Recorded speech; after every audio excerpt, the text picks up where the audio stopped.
자, 사회복지윤리와 철학 8주 세 번째 시간입니다. 5장을 다루고 있고요. 자, 이번 시간에는 자기결정권, 교재 내용을 다루진 않겠고 그 두 가지 그 사례를 통해서 자기결정권의 상황을 그 현장에서 어떠한 방식으로 적용할 수 있는가에 대한 내용을 다루려고 합니다.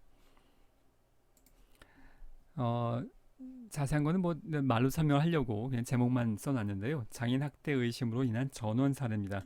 실제로 내가 그 이제 마지막 경험을 했던 성심원에서 경험을 했던 상황인 건데요. 자, 성심원은 그 앞에서 설명한 기호가 있었는지 모르겠지만 그 기본적으로 한센병, 그 나병, 한센병을 가졌던 분들이 살고 있는 한센 시설이라는 분류가 따로 있어요. 그런데 이분들이 지금 대부분 그 신규 발병이 안 되니까 이분들은 과거에 발병됐던, 그래서 70대, 80대, 그리고 많은 분들이 돌아가고 계시기 때문에 그 숫자가 점점 줄어들고 있는 상황입니다. 한때는 제일 많았을 땐 한 500명 이상 그 이 시설에서 거주하고 있었는데 그 내가 마지막 근무하는 상황만 하더라도 한 200명 정도까지 줄었고요. 그렇다 보니 이제 현실적인 문제가 뭐였었냐 하면, 이것은 또 나중에 조직을 다룰 때 또 다룰 부분이기도 합니다만, 그 이제 현실적인 문제가 뭐냐면 200명이 됐고 점점 더 줄고 있어요. 근데 이 말의 의미는 직원들도 그만둬야 된다는 말의 의미예요. 거주하고 있는 인원수에 따라서, 법적 인원수에 따라서 종사하는 직원 수가 결정이 되는데요. 지금 이게 점점 줄면 직원들의 숫자도 줄어들고요. 누군가는 명예퇴직 같은, 물론 이제 일반적인 조직에서의 그런 상황은 아닌데 누군가는 퇴직을 해야 되는 겁니다. 굉장히 고민스러운 상황이죠. 그래서 그 이제 장애인 클라이언트를, 원래는 한센 시설인데 장애인 클라이언트를 이제 입소를 서서히 받기 시작을 했습니다. 근데 그 와중에 어떤 상황이 있었냐 하면, 이제 장애인들도 입소를 받기 시작했어요. 이런 상황에서. 근데 그 장애인 학대가 의심되는 그 경상남도 다른 모 시설에서 장애인 학대가 의심되는 상황이 한 3명 정도가 단체로 발생을 했습니다. 그 어떤 상황인지는 정확하게 파악하기 어렵죠. 근데 경상남도에서 그 이제 조사를 하다가 장애인 학대의 정황이 발견돼서, 확정은 아니지만 지금 일단 긴급하게 거주하는 시설을 바꿔야 되는 상황이에요. 그걸 우리가 전원이라고 합니다. 시설을 옮긴다는 뜻이에요. 그래서 이 시설에서 그냥 A 시설이라고 합시다. 어디라고 얘기할 수는 없으니까 이 A 시설에서 지금 성심원으로 굉장히 급하게, 그러니까 오후에 연락이 왔는데요. 지금 이런 상황에 3명이 있다. 5명이었네요. 지금 생각해보니까 5명이 있는데 긴급하게 지금 전원을 해야 되는 상황이다. 그래서 알아보고 있는데 우리한테 연락이 왔어요. 우리 지금 입소를 받기 시작했으니까. 그래서 오후에 연락이 와서 그날 밤으로 인계를 해 가라라고 이제 경남도청에서 관련된 공무원으로부터 연락이 와가지고요. 긴급하게 승합차 운전하고 가서, 나도 그때 같이 갔었는데요. 그래서 5명을 인계받아서 여기서 생활을 시작했습니다. 문제는 이들의 자기결정권이에요.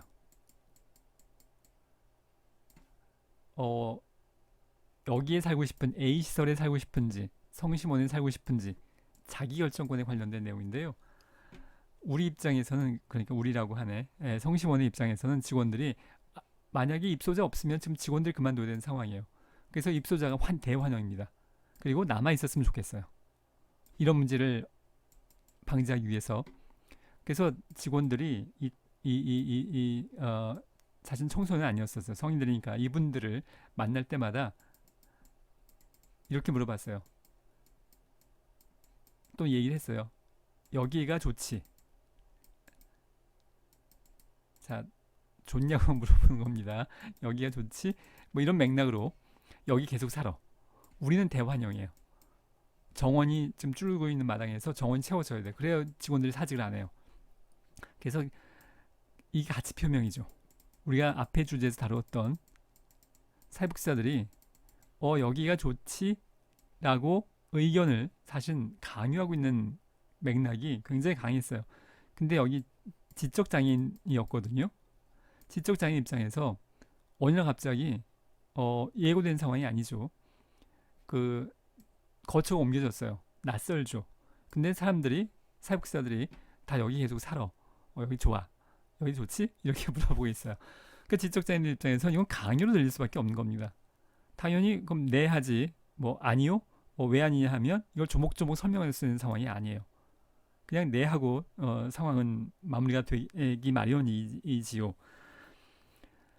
자, 그래서 이게 논란이 된 겁니다. 그리고 이제 A설에서는 이것은 지금 A설 우리 시설에서 학대가 있었던 것이 아니고 그 이전에 모 시설에서 학대가 있다가 여기로 왔는데 이 당시의 기억을 지금 감사를 나온 업무 점검을 나온 공무원들한테 이야기했고 그것이 잘못 전달해서 직접 장애 한계 때문에 그것이 시점이 명확하게 전달되지 않아서 그래서 마치 이 시설에서 학대가 있었던 것처럼 잘못 보고가 면담이 된 거다 라고 하면서 잘못된 결정이니 다시 되돌려오도록 해달라. 그래서 지금 경남도청 입장에서는 이 시설과 이 시설에 어디에 살게 할 거냐에 지금 고민에 빠진 겁니다. 그리고 지적장애라는 한계 때문에 이게 명확하게 지금 밝혀지지가 않아요. 오래전 상황을 뭐 증거를 추집하기도 어렵고 이분들의 진술에 대해서 이게 어느 시점인가가 명확하게 드러나지 않는 상황인 거죠. 그러다 보니 이제 경남도청에서 딜레마에 빠진 겁니다. 그리고 물어보면 어떤 땐 돌아가고 싶다. 어떤 땐 성심원이 좋다. 입장을 오락가락해요. 자기결정권에 지금 딜레마에 빠진 거죠. 자기결정권 존중을 한다라는 게 도대체 어디에 살도록 하는 것이 자기결정권을 존중하는 거냐가 아주 고민스러운 상황에 빠진 건데요.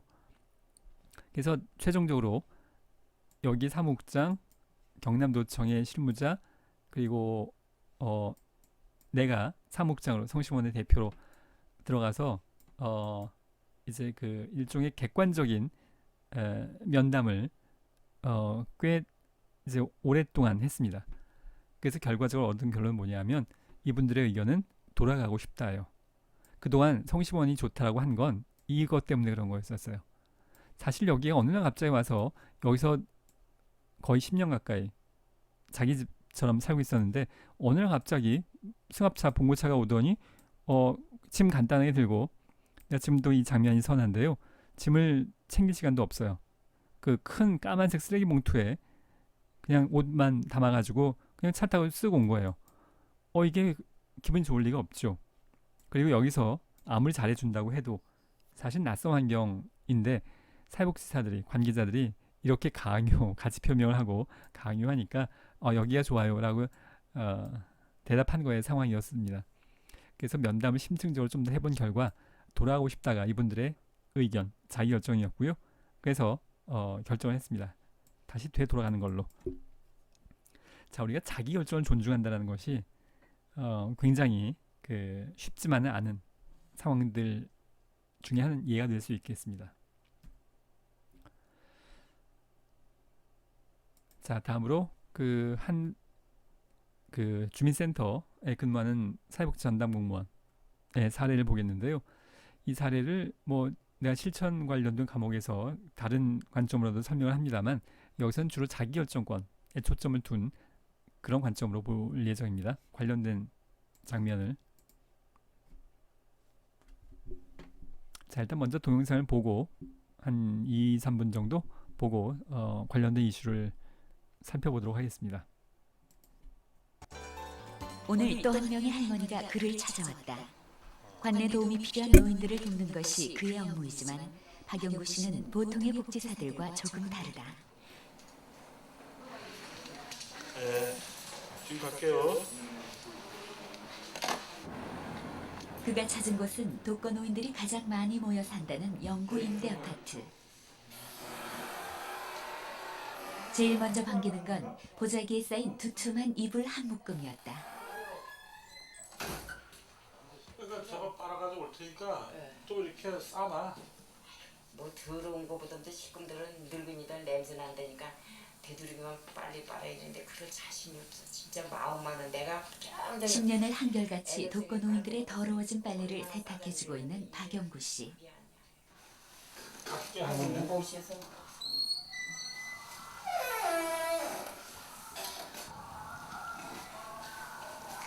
빨래 봉사는 왜 하시게 되신 거예요? 출장을 가서 이제 그 집에를 이제 상담을 하기 위해서 방에 들어가 보니까 냄새가 많이 나가지고 그 앉아있는 담요를 이렇게 딱 걷는데 그게 몇 년째 그 방 안에 깔려 있는 거예요. 이렇게 그 김치 국물 무슨 뭐 온갖 국물이 이렇게 떨어져서 쩔어가지고 여기 이렇게 말라 붙어 있는 거예요. 이게. 아, 그래서 이거부터 시작해야겠다. 그래서 이제 빨래를 해서 갖다가 주니까 굉장히 좋아하시네. 마침 막 집을 나서던 윤 할아버지를 만나게 되는 박영구 씨. 할아버지, 내가 할아버지 집에 오늘 세 번째. 올 때마다 아무도 안 계셔. 아, 할아버지 방문에서 엉망이 할아버지는 있어. 며칠째 박영구 씨를 피하고 있다. 내가 볼게. 집으로 들어서자 한숨이 절로 나오는 박영구 씨. 언제 청소를 했는지조차 가늠할 수 없는 집안. 할아버지는 박영구 씨의 관심이 그저 부담스럽기만 한 모양이다. 그거까지 어떻게 해? 한 번만 해달으면 이게 전화해가지고 가만하고 이제 이제 아예 이불에 들어누워 완강하게 거부를 표현하는 할아버지. 할아버지 뭐 거부하시니까 어쩔 수 없고 좀. 그런 저 이불 빨래 같은 거 있으면은 저보고 해달라 그러세요. 알았어요. 그럼 다음에 또 올게 할아버지. 예. 별 수 없이 빈손으로 집을 나서는 박영구 씨. 다 생각이 있어서다. 자, 이게 관계 형성 관점으로도 바라볼 필요가 있겠는데요. 지금 이렇게만 상황을 놓고 보면 지금 사회복지사의 의도가 개입이 실패한 것, 클라이언트 거절에 의해서 이렇게 놓고 볼 수도 있겠지만 지금 이 박영구 사회복지사의 생각은 달라서 그 다음에 장면을 좀 보도록 하겠습니다. 이제 좀 있으면은 이제 해달라고 요구해요. 왜 그러냐면 처음이기 때문에 그것까지는 못 지켰다 이거지. 그러니까 미안해서 좀 이제 내가 자꾸 전화하고 하면 좀 마음의 문이 이제 열리지 이렇게 가서 오늘 또한 내가 자꾸 전화하고 자, 관계 형성의 관점으로 보자면 이게 정답에 가깝습니다. 이 사회복지사는 굉장히 노련한 사회복지사라고 보여지는데요. 이 사회복지사는 이 클라이언트에게 낯선 사람일 수 있어요. 사회복지사 입장에선 여러분들이 지금 4년 동안 내내 누군가를 결국 잘 돕고자 하는 건데요. 그걸 너무나 익숙합니다. 돕는다라는 관점에 대해서. 근데 지금 클라이언트 이 할아버지 입장에서는 그냥 낯선 어떤 동무원 아저씨가 와서 갑자기 이불 빨래를 해주겠다니 그런 공무원을 또 본 적도 없고 이 사회복지 전담 공무원이 그런 일을 해야 되는 게 의무가 아닌데 이 사회복지사가 가외로 하고 있는 일이거든요. 뭐 그런 얘기 들어본 적도 없는데 갑자기 무슨 이불 빨래 해준다고 하다니 지금 아직 마음의 문이 열리지 않은 겁니다. 즉 다른 말로 관계 형성이 아직 안 되었기 때문이죠. 그렇다면 관계 형성 자꾸 전화하면 이겁니다. 그냥 지나가다가 안부 묻는 거고요. 전화해서 지금 오늘 잘 계시냐고. 우리가 사람하고 친해진다는 건 시간이 걸리죠. 그리고 이제 이런 걸 통해서 자꾸 접촉을 하고 하다 보면 관계 형성이 되고 마음의 문이 열리고 그런 다음에 이제 여러 가지 개입이 가능할 텐데 단순한 이불 빨래도 마찬가지라고 볼 수 있습니다. 근데 관계 형성은 지금 우리가 이번 시간의 주제는 아니고요. 자, 일단 다음 화면으로 넘어가면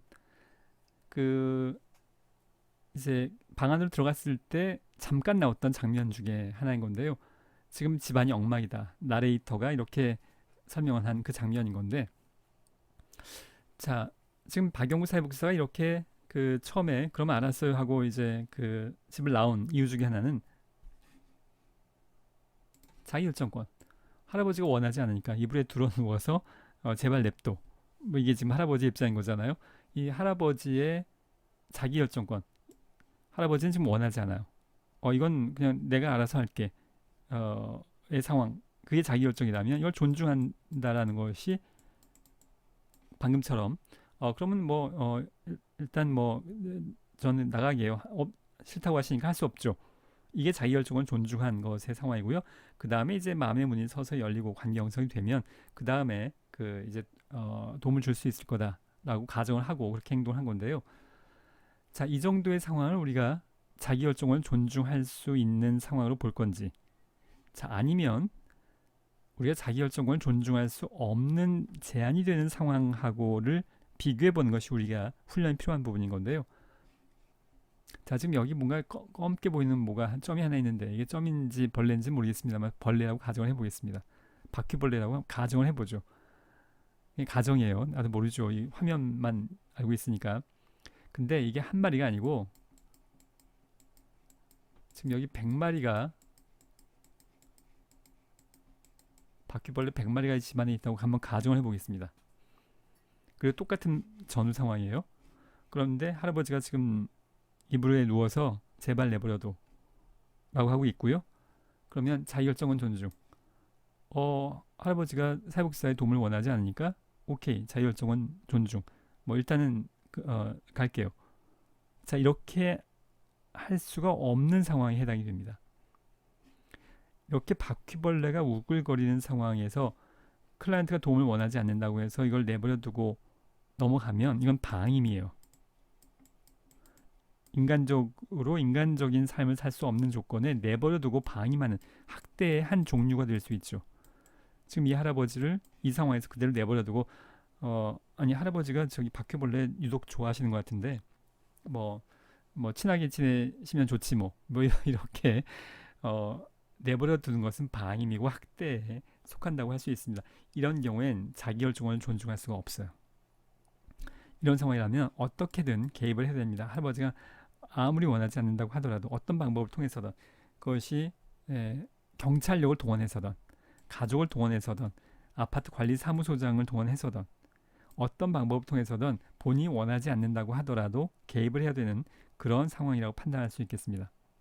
자, 이것까지는 여러분들이 이해하는데 어려움이 없을 겁니다. 근데 내가 지금 예를 들고 있는 건 바퀴벌레가 100마리인 상황이었는데요.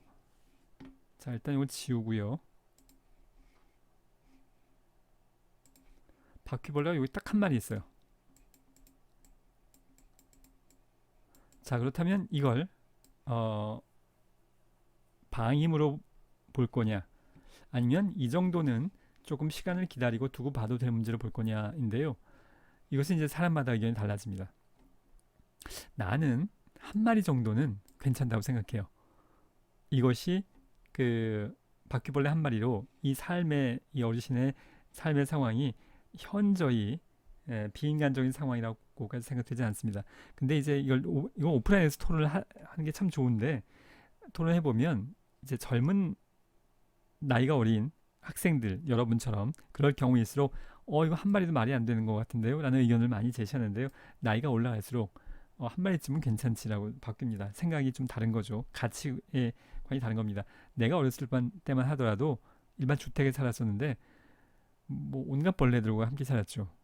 뭐 집게벌레, 뭐 쥐며느리, 거미, 개미, 벌레는 내 방이 좀 이제 구석 쪽이었는데 벌레들이 하여간 수시로 엄청나게 나왔었습니다. 그러니까 벌레와 함께 사는 정도의 수준이었죠. 그런 관점으로 본다면 한 마리 정도는 그럴 수 있는 것 정도의 상황으로 인식이 되고 있는 건데요. 생각의 차이가 있는 거죠. 근데 한 마리는 괜찮다고 한번 그래도 가정을 해봅시다.